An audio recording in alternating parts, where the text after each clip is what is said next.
And the man on trial for stabbing the principal of a South Point elementary school was found guilty this morning in Lawrence County Court. Joshua Collins was also found guilty of a variety of charges stemming from the incident last fall. As Gil McClanahan tells us, Collins heads back to court next month for sentencing. The original indictment had 18 counts. That was trimmed down to 12 counts. Collins was found guilty of 11 of those 12 counts. Court finds the defendant guilty of attempted murder, a felony of the first degree, as he stands charged in count 5 of the indictment. Since Joshua Collins waived his right to a jury trial, his fate was decided by Lawrence County Court Judge Andrew Ballard. In addition to attempted murder, Collins was found guilty of felonious assault, kidnapping, and inducing panic.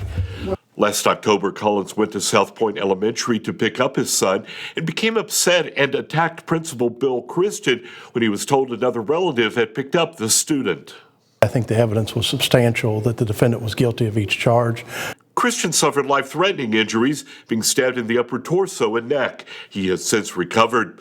The school was put on lockdown that day with students confined to their classrooms. School was canceled a few days while crews cleaned up the broken glass and blood at the school.